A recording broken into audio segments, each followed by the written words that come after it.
Hi, welcome to Positively Sparking, a podcast on internet marketing, online productivity, and business. Today I'm with Martin Miller, a performance coach with a hint of something different and who approaches coaching from his innate love of people. Today Martin's going to share some tips on how you can find deeper, higher levels of performance within yourself. Hey Martin, welcome to the podcast. Hi Phil, how you doing? Very well, very well. Have you had a good day so far? Yeah, really good, productive day. Some great meetings, great conversations, and it's looking good for the latter part of the day. Wow! So, just in a couple of sentences, there, you've described the exact reason I wanted you on the podcast, to make everyone have a day like that. Excellent. Yeah, I like that. So, for those of us who don't know you, Martin, I know you quite well. Just tell us who you are and what you do. Well, my name's Martin Miller. I'm based in Cornwall in the UK, and sunny Cornwall it is today. And I'm essentially a sales trainer and coach, and I focus on performance. And my ethos is, if you improve people, you improve performance, right across the range of those requirements. Fantastic. Now, performance is a very kind of broad word, isn't it? So how did you become interested in the whole concept of performance? Is it a certain type of performance, or is it everything that we could ever want to perform within? Yeah, I could say, okay, the first part of the question, how did I get involved? I wanted to become a better version of myself. And I wanted to look at how I could achieve better things in my personal life, in my business life when I started working for myself. And to get me wrong, Phil, I've made some hideous mistakes and I've learned from those mistakes. And I believe that once someone's ready, and this is the key thing, once they're ready to want to become better, then it makes it so much easier to work with people. Because if you deal with resistance, then it doesn't really work. It doesn't work for me. It doesn't work for the people that I'm wanting to coach. So, I think it was going into it with an intention of helping other people. And I realized how much I needed to work on myself, which and I'll admit that. Okay. And from that, I'm passing on the lessons that I've learned. Very good. So you started with yourself and branched out as such. Yeah, definitely. So you mentioned there, Martin, that it's really important that the people you do work with, it's the right moment for them. They're open to what you want to help them with as such. Definitely. So there's this weird thing with all us humans in performance where we all want to perform, but so often we don't, for whatever reason. So why do we as humans have problems with performance? Well, there could be many reasons. I would say it's ingrained habits, conditioned thinking. It could be the environment we're in, the social set that we find ourselves kind of, in short, hanging around with. And it could be due to, there could be underlying self-esteem issues. There could be people. I think belief has a really, really key factor. And it's a shame because I see so much potential within people, as I've had mentors and coaches that have worked with me over the years. And I think sometimes when you meet the right person and they say something to you, it could be anything. It could be one line. It could be an experience. They could show you a film. They could show you a motivational kind of speech, and it can have a trigger, and it sets off that mechanism within you, which now's my time. I need to do something. But what they've done is they've afforded you their belief. And you bolster off their belief and you go, someone else has believed in me. And I think that's a really key point. And I can remember the people in my life that have helped me at certain times. Does that kind of answer the question, Phil? It does. I think it's a great point about belief. I always notice, coming from the north and I'm not going to say a bad area because it wasn't a bad area, but, an area that didn't have as much opportunity as others. I've really kind of experienced the difference in how people see their opportunities in life, dependent on where they come from. And that you were mentioning there, the people you meet is so important. Massively so important. Yeah, I talk to my kids about this. I said the defining factor and where I believe, and I put my hand on my heart as I say this, clearly you can't see that because we're doing this through audio, but the fact is that your associations, and it isn't something that happens suddenly, it happens gradually over time. It's like you set sail on a boat and you set course and the wind will take you off slightly, and then you need to tack and you need to get back on course and you need to correct. And life is constantly like that. And what happens is, and I know that I've hung out with people in my youth that they were okay, but really didn't have my best interest at heart. I thought they did, but it's not until I looked back over my shoulder and thought, I'm way off where I wanted to be. And so those associations, I had to really, quite frankly, strip them away from my life. And I also believe, and this has proven itself many times, that when you believe you're losing something, you're actually gaining another positive association if your mind is focused in the right place. Really interesting point. So there's a lot of bravery about performance then. It might mean huge amount of bravery. Losing friends and maybe even family to some extent. Yes, and I mean, I know that, some of my family might want to lose me, but when joking aside, it's again, I believe the people around us are the biggest influences of where we go, because by the nature of us wanting to change, it sometimes challenges other people's situations where they are, because I believe a lot of people would do, I'm not saying do greater things in life, but generally get perhaps to where they dreamed they could go. And some people don't like to use that word dream, but I believe everything starts with a dream in our heads of that potential vision. But yet they're paralyzed by that fear of, what will people think of me? How will it come across? What if I fail? Which is a classic British kind of ingrained thing. But it's a bit like riding a bike.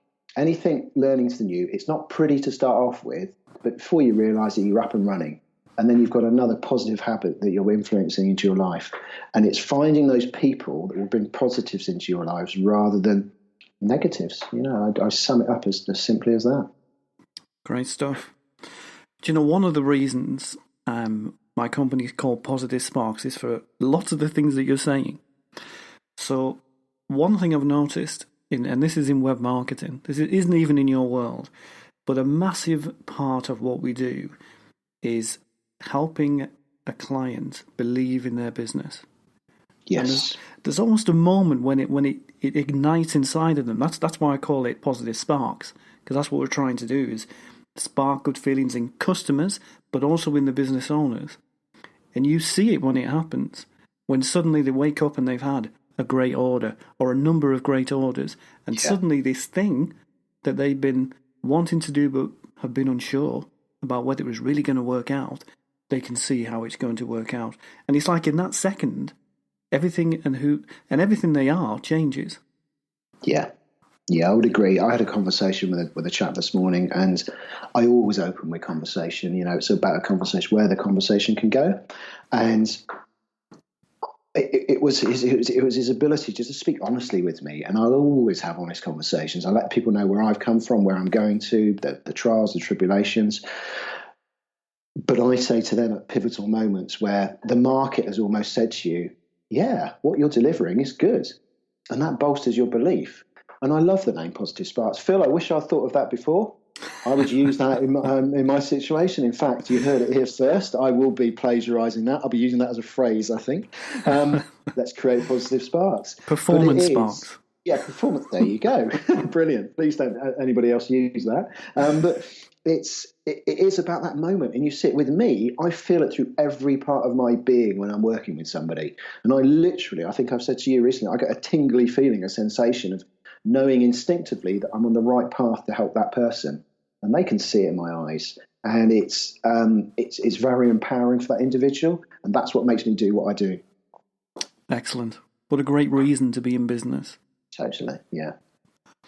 So let's say you're working with someone and you work together for a little while and they're beginning to perform towards their top potential. Mm-hmm. Does it always follow that performing at our top level means we'll be successful? This is an interesting one, because the answer, people don't want to hear this, is no. Because, for instance, the first time I ran a 5K race, now it sounds like I run them all the time, I clearly don't, but I wanted that experience. Now, I considered that I was running at my best. Did I win the race, which other people would consider to be successful? No, I didn't. But I did the best I could do. And that's as much as I could hope for at that point. It was measured a success to myself, but to other people that thought I might have come first, second, third, I didn't. I came 67th or something. I would like to say there were 5,000 runners, but there weren't. I think there were only 68. But the point is, it's a shame. But it's realizing that actually, if you've done as much as you could have done at that point with the skills and the knowledge and the people around you, then you've been successful because you've achieved your maximum. You then need to go to perhaps another level of learning. It could be to do with fitness. It could be to do with your mindset and your capacity of thinking, having a critical conversation to take it to the next level. So to answer your question, Phil, hopefully if I succinctly have is, no, it doesn't necessarily mean that you're going to be successful. Interesting. Do you think that if we are not successful, but we know inside that we gave it our very best in that moment, we feel good? Definitely, and this is why coaching and the whole principle of coaching works, because sometimes if you've done something, Phil, and I'm working with you, and you've got no way of measuring that, you could kind of have that self-deprecating conversation, because let's face it, we all have these voices in our heads, okay? And most people's inner coaches, as I call them, are self-defeating coaches. When actually, when you've got someone beside you working with you, kind of metaphorically putting their arm around you as to go towards your goals, that's a real good measure, because, I was saying to a chap earlier on, the second appointment of the day, you've done really well. The movement and the progress that I've seen in your scheduling of your work and where you're going is phenomenal. And you could see his face just light up. I'm not saying that to make him feel better. By the fact of stating a fact, he will feel better, because he didn't look at it. He was kind of beating himself up because perhaps he wasn't getting the results that he thought. But from a month on, I could say you were doing incredibly well. So that's where coaching really comes into its own, I think, because it's an encouraging friend and an external encouraging voice. Whereas, yes. As you were saying there, the internal voice we all have is it's as negative as many times as it is positive, and sometimes much more negative than it should be. Yeah. So it's the outside world which often helps us believe in ourselves. Definitely. And again, allowing and being mindful of what you allow into your thinking. That's a really, really, I talked about associations and people and influences, but clean thinking. Because there's lots of things, we have so much coming at us in a digital age that we are, and it's just cutting through that white noise and finding the positives in that. Especially when you want to work with a company called Positive Sparks. Hence why we're getting so well, Phil. And I'm going to steal a phrase from you there, clean thinking. I like that. Yeah, it is. Now, don't get me wrong. If you ask my kids, I'm sure they say that I don't use clean language the whole time. But, that's another whole subject and another podcast we can go into. But it's clean thinking and clean language. And from that, it is a constant process. And I think that's where there's no quick fix to this. I like to go swimming, and I've realised that it's not going to get easier. For me to get better, it's always going to be hard. But I weigh off I would rather it was harder and I can still be fit for my kids as they're growing up. And that's the payoff, isn't it? And I think that's it, Phil. It's what are you prepared to kind of give up to create something better? And it's that giving up that sometimes it's either time, application, or I've got to give up a bad habit to replace it with a new habit.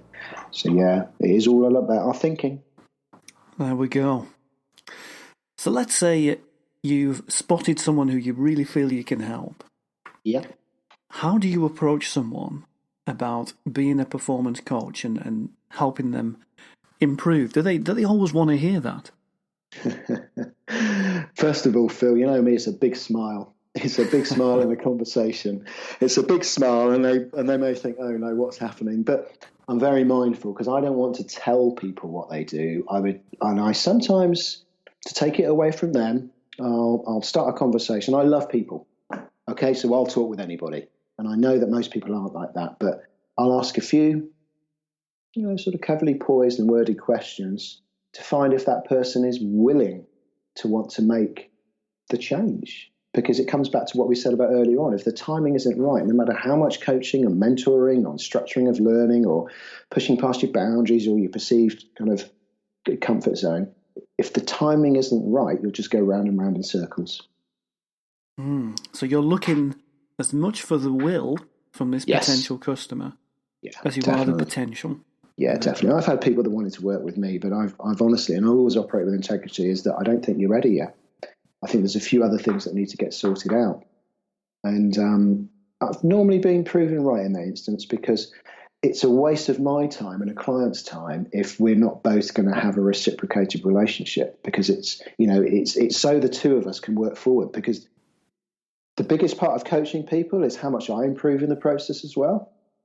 And, that's a really good byproduct of working with people. So, yeah, people have got to be willing. Great stuff. So, Martin, do you find there are common areas where people often need your help, where you can help them grow their performance? Well, the first one is making them aware of, before I can help people work forwards, I need to help them understand where they are. A lot of people are fixated on where they were, where they have been, but it's where they are right now. Their associations, their influences, their thinkings, their, in this, picking their handset up on their phone, how many distractions they've got coming through, creating this clean thinking, this clean way of living. Now, I'm not saying you have to live a kind of a completely, every aspect of your life is healthy, because that's the thing. A lot of people look for such a quantum shift, and it doesn't happen like that. It's that principle of that compound effect. So I would say association, health and well-being, because if we're not healthy, again, our thinking's not going to be straight. And the biggest one of kind of, why do you want to improve your performance? Is it because of someone else suggesting to you, or does it come from within you? Because if it comes from within you, then you will on board with what I'm going to suggest. But if someone else is telling you what to do, it doesn't tend to work. Interesting. Does that make sense? It does, and they're all life things as well, aren't they? It is. I mean, a lot of the skill set that I come through with working with people. Yes, I work with business owners. I love working with business owners, but essentially I'm working with people. Whether they're employees, whether they're business owners, entrepreneurs working on their own, or people that want to take their business to the next level. It's about, how do you operate as a human being? And also, not just in work, but what do you like at home? And I don't want to kind of go all the way through your personal life, but how are you showing up at home? Because that has a real, positive or negative effect in the work environment as well.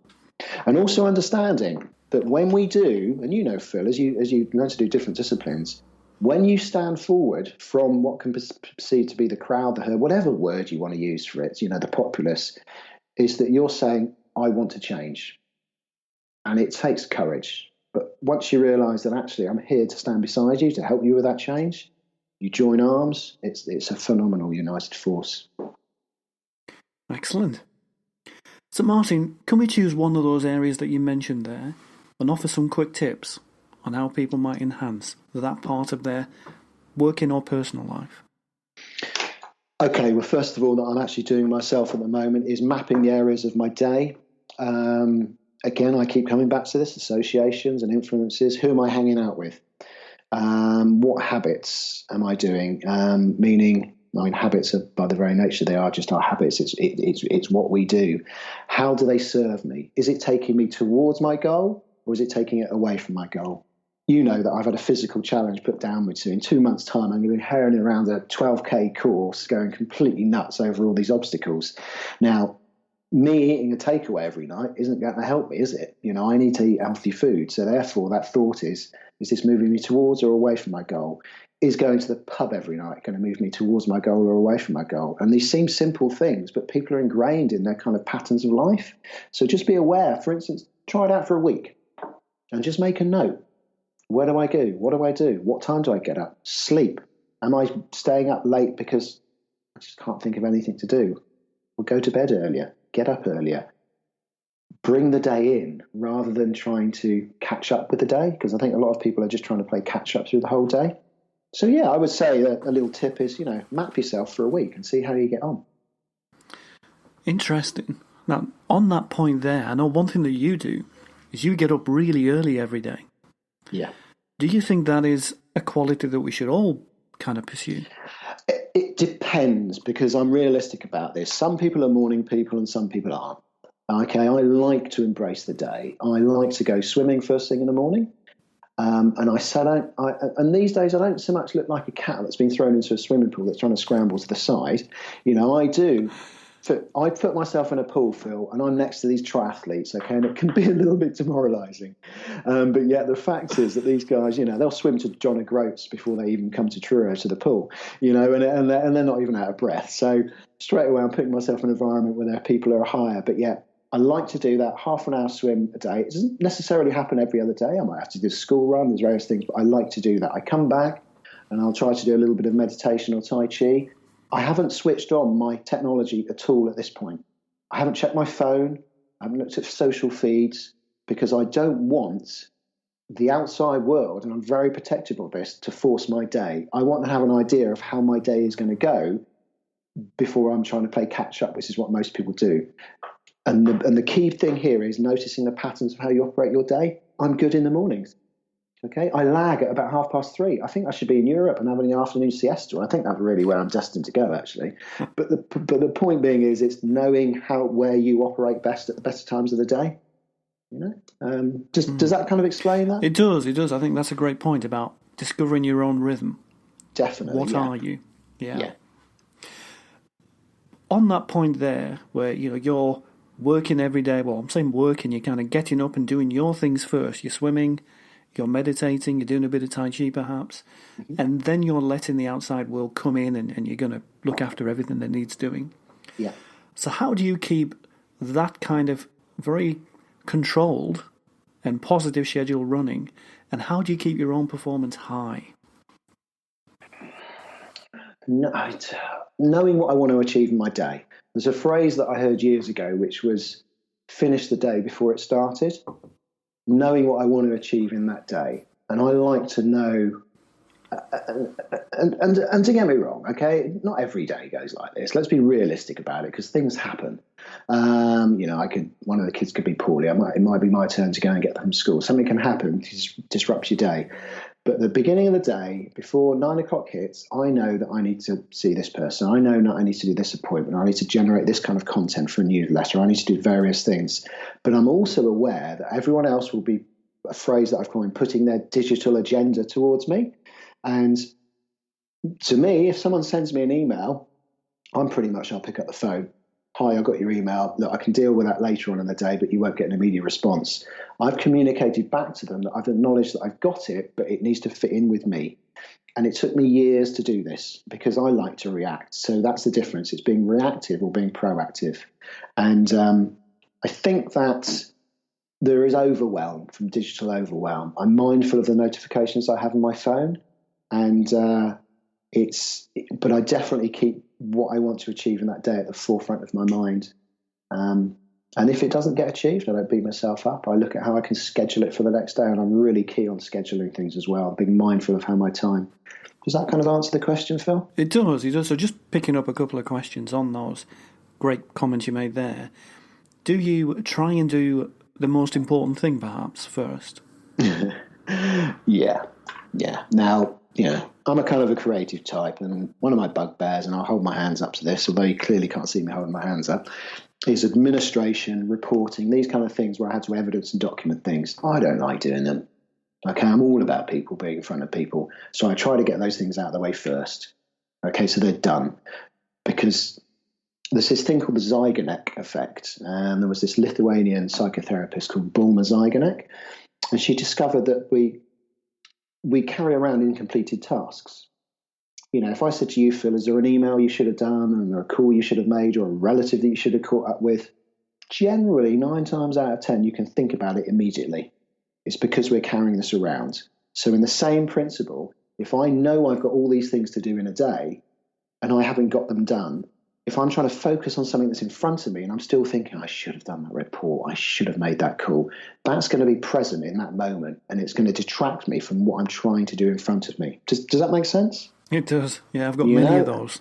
Yeah. I mean, it's all. I'm not saying and that's what it is. But if we've completed a task, we don't think about it because it's done and it's dusted, and we're on to the next one. And it is that ability to just prioritize. I think that's a key thing. Is there's urgent and then there's important, and it's prioritizing between the two. Because everyone else, when they throw something at you, it's urgent, isn't it? They say, I must get this done. Yeah, but really, must you? So yeah, and again, communicating backwards and forwards the demands that other people are putting upon you. Do you schedule the next day at the end of this day?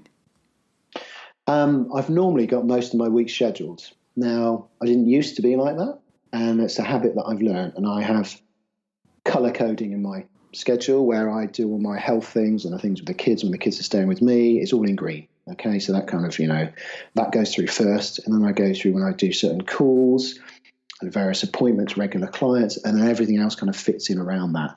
And generally, I can manage my week relatively well. But it's taken practice to do that, Phil. It doesn't just happen.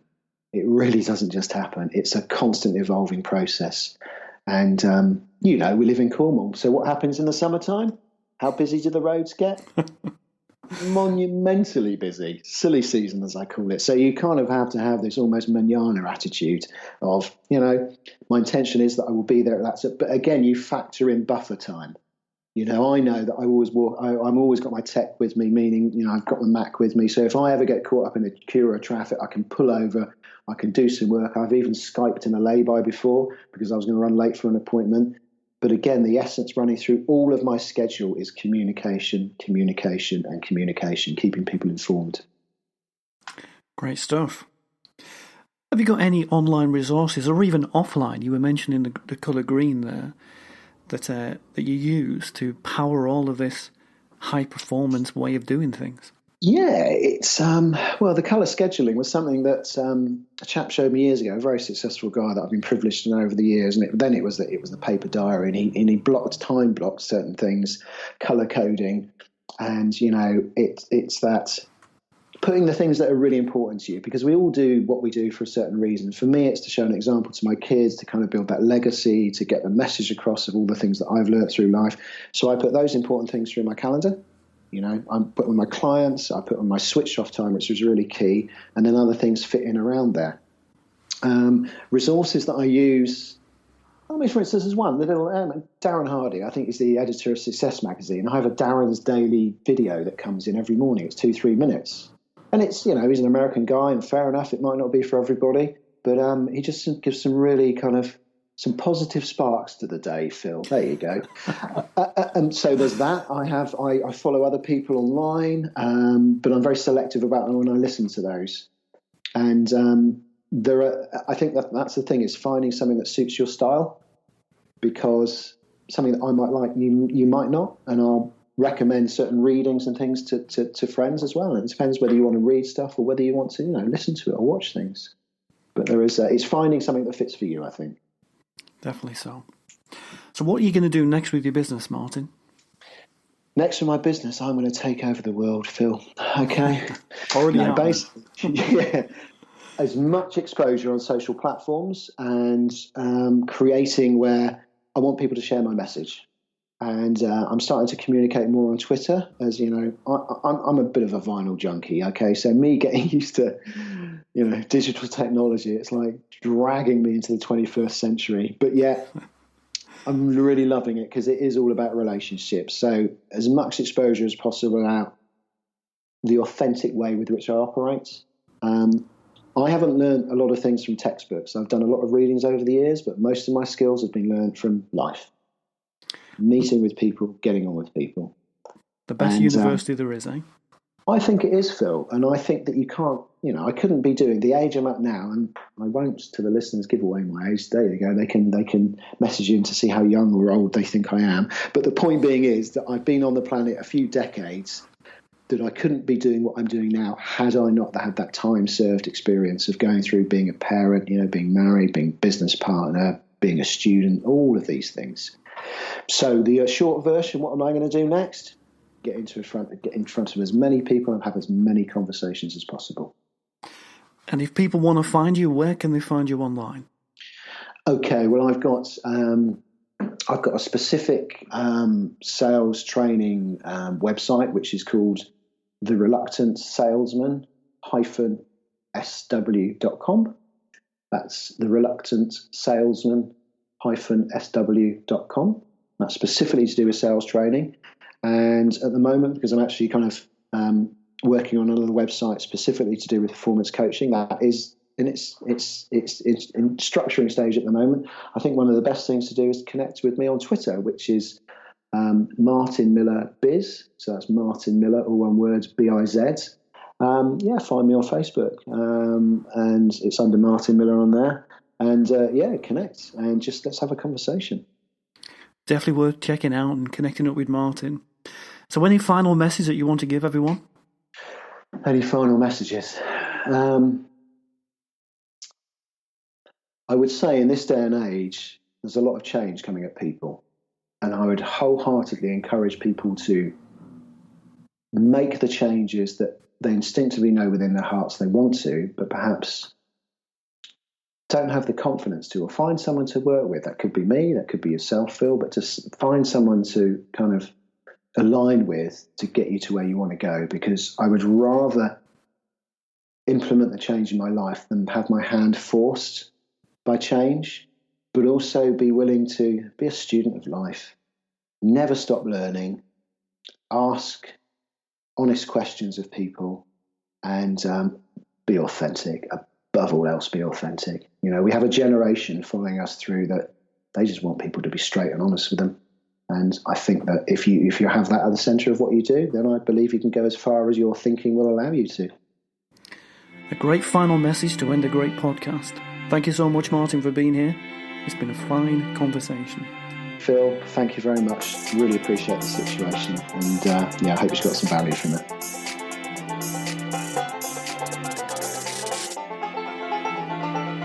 My name is Phil Byrne, and I'd like to thank you so much for listening today. I hope you got something really good to take away from this week's episode for you or your business. And you know what? I'd like to give you something more. In fact, I'd like to give you a whole free web marketing pack full of all my latest and best ideas on how you can take your business forward positively online. Download your pack at positivesparks.co.uk/pack. And most of all, guys, look forward to seeing you again next week.